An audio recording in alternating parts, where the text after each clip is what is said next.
that's just who I am as a person. And I've always said to people, like, it wasn't that I wanted to gain any brownie points from it, but it ends up like being helpful is actually something that not everybody does.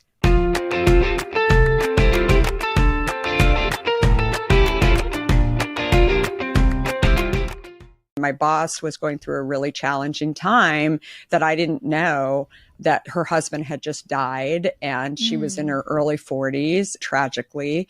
And, she was going through a really tough time. And so she generally was like living behind an office with the door shut. And I'm like 21 trying to figure out this whole thing. And basically I just was like, trying to look busy. And so I said to a bunch of other executives who would stop by just to see how she was doing, I'm like, hey, listen, I don't have that much going on right now. If I can be helpful in any way, let me know. That's just who I am as a person. And I've always said to people, like, it wasn't that I wanted to gain any brownie points from it, but it ends up like being helpful is actually something that not everybody does. Right? They're more concerned in figuring out, like, that's not my job.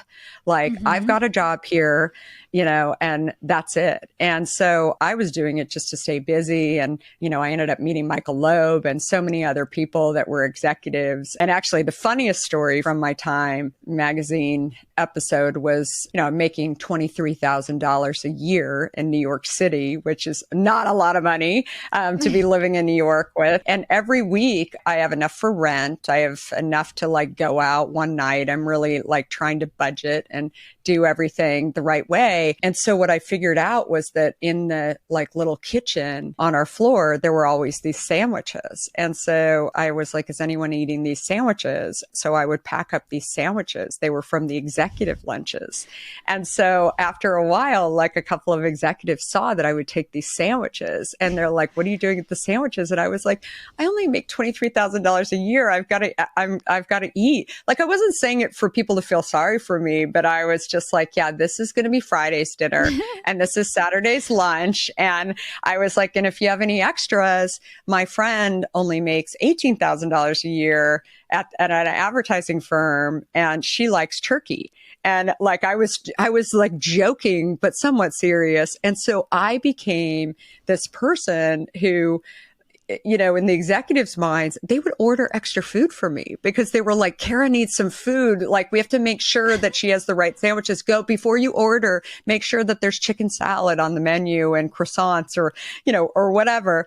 And what was so funny is there were a lot of people who were my age who they said, aren't you embarrassed to like actually say that you only make $23,000 a year? And I remember saying, do you think that they think we make more money? Everybody knows you're an entry level position. You're not making a lot of money.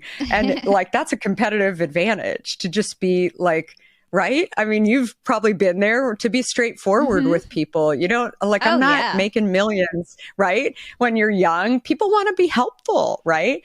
And what was so funny years later, and this is like 25 years later, I get this phone call from Amazon, and the buyer at Amazon is like, you don't remember me, but I worked at Time magazine on the other side of the building from you, but I remember you used to come by and get the sandwiches for like the extra sandwiches. And I said, oh my God, I'm so embarrassed that you like remember this. And he said, no, you were so funny. He was like, we were all like laughing because every publisher from all the different publications were like, she's so like honest about it. Like, and I remember when I was 21 and I didn't want to like, I hardly had money to eat. And Kara was just like, yeah, it'd be so great if you guys ordered me extra stuff. If you have a cookie now and then, like, just order that too. And so anyway, it was just so funny. And ultimately he was like, somebody told me that you had started this company Hint.